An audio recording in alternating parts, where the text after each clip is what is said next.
Okay, so after we've completed our 5 by 5 by 5 discipline job skills tab, we want to move on to research the top skills that interest us the most. And we want to do this so we can find where we need to go to learn more about these skills and determine if this is something that we actually want to pursue to land our next potential career move. So I filled out an example for you, and I'll walk you through how I filled it out. Then I'm going to go through another unscripted walkthrough so you can understand my thought process of how to conduct the research and learn how to keep digging for yourself. And this step should never be skipped. It's one of, if not the most important step of the research process, because identifying these key skills are what is going to lead you to your dream career job. So take your time with this and enjoy it. So the first two columns here are to identify your current level of ability and interest in the particular skill. And here's why they are important. Your current ability is going to gauge how much work you will need to put in to enhance the particular skill. And your interest level in the particular skill is your barometer for how likely it will be that you will actually enjoy performing the work if you were to get a job in this field. So with the interest level, I want you to record your level before you do the research and after you do the research, and here's why. Performing a before and after measure of your skills will tell us what industries and markets we have missed completely to date. For instance, say that you've listed a skill from a job opening that you've never heard of. Your interest level before you do the research will most likely be low due to our lack of familiarity. Yet when you start to do more research on this skill, you've realized that there's much more to this industry than you ever thought, and you get excited. Your interest level might now be between an 8 to a 10, when initially it was only a 2 or a 3. And the larger the gap between the before and after numbers should signify to us that we need to explore this market as a whole in much more detail because of our lack of knowledge. So it's just another gauge to help us identify new markets and opportunities. In the next column, we want to identify with a rational guess how long it will take to improve this skill so we can become good enough to perform a paid role and talk intelligently about the particular skill. What you're going to uncover, if you do the right research, is that no matter the skill, it won't take as long as you think it will to talk intelligently about it. There are free and inexpensive resources available on the internet to learn pretty much anything. And this is where we are going to be perfecting the art of minimalism and the 80-20 rule. If you have no experience in a particular skill, yet you list it as a high level of interest, you're going to want to figure out how to get good at this skill quickly. That's what we're going to list in our research list.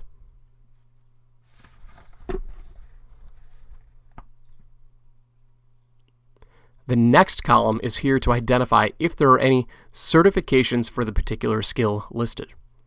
So certifications are an excellent way to stand out when applying for a particular new position. So we want to find out how to get them. There may or may not be certifications available, but it's always smart to look. Finally, the last column just lists any tools or programs that are required for this particular skill. And we want to list anything particular that would be required to land a job with this desired skill set in mind. So these columns were blank when I first started, and I just filled them in as I discovered them during the research. So the example that I want to show you is with the job that I found with the composites bike design engineer with BST nanocarbon. I picked this first because it was the job that piqued my interest the most of all the jobs I researched previously. So I started out by heading over to my 5 by 5 by 5 disciplines job skill list, and I picked a skill that I currently know very little about, which is FEA, or finite element analysis. And I've created a process map that I use to quickly find the information that I want to make a decision on whether or not this skill is something that I want to pursue. And each step is outlined within a new column, and there are 3 rows for each column. Now, just to clarify, you do not need to fill every single blank. This is just a template. In fact, you don't even have to complete all the steps. If after step 1 or 2, you've realized that this is something that you don't want to pursue, then just stop and move on to the next skill. Typically, the more interested you are in the skill, the more complete you will finish the research. So step 1 is the Google search to identify the definition of finite element analysis. So all I did here was search for this term, and I recorded the top 3 results that I found.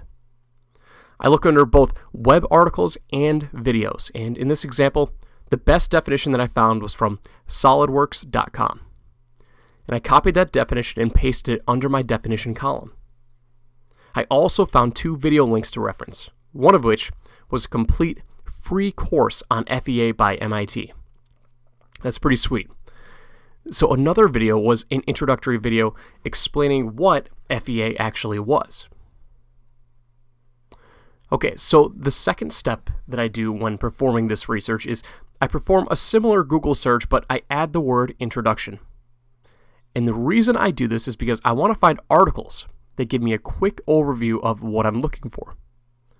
And I've had a lot of success with using the word introduction along with my keywords. If you have some experience with this skill, you may want to skip it. But for this example, I found finiteelement.com and another open source class by the University of Michigan. Okay, third, I like to search engineering.com to see what articles I can find on the topic. When I inputted my search term, I came up with a link to the engineeringtips.com forum that listed dozens of resources on FEA. Plus, I copied the links of 2 great articles that I found published on engineering.com. Okay, next, I do the same search on reddit.com, and I came up with an excellent insider's thread on how structural engineers use finite element analysis. So this is why I love Reddit. The users on Reddit love to talk about work and stuff that you can't find with a regular Google search. It requires a little more filtering and reading, but you can stumble on absolute gold mines. And another thread that I found from Reddit was a complete list of resources titled Self-Learning FEA and ANSYS. And I copied and pasted that link in there. And look, I found something that I've never heard of yet, ANSYS. I copied that keyword and pasted it in the related keyword column on the right. So it's very important to keep a list of related keywords to round out your exploratory research phase. Okay, and the third link that I pasted was a thread on the best free FEA programs. Now I know exactly where to go if I want to develop my FEA skills. Bingo! This is perfect. Okay, and finally, step 5. I want to find out where I can go to quickly develop and improve my FEA skills in case I want to apply for jobs in this field. I have 3 go-to resources that I check: Udemy.com, lynda.com, and odesk.com. Udemy and Lynda are libraries of online courses for all sorts of skills and are extremely affordable and laser-focused. You don't need a full college curriculum of coursework, and many of these programs can be completed in 1 weekend or less. But I came up empty on Lynda and Udemy. But if I want one-on-one advanced training, I could hire a freelance professional on Odesk or elance.com to teach me. So doing a quick search for FEA on Odesk, I found 46 available freelancers, many of which I could hire for less than $20 an hour. Now, after we complete those 5 steps, we should have a pretty in-depth list of resources that we can explore to learn more if we should choose these skills to improve on. So as I performed this research, I clicked on lots of links and articles and copied ones that were relevant, but I didn't necessarily want to include my original list. So I included them in additional notes, and you'll see that I found a website called feaforall.com. I included notes on ANSYS and definition of ANSYS, and I also found information from Siemens on PLM. So PLM was another related keyword, so I listed it under the appropriate column. Like I said, the more complete this is filled out, the more likely you are interested in this skill.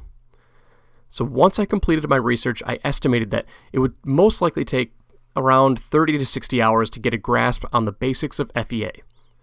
And I assumed I would need to brush up on SolidWorks, but I could watch the MIT courses, and hire someone to teach me advanced simulation techniques for a few hours on Odesk. Okay, so let's cut through and show you an unscripted version for how I would research the next skill.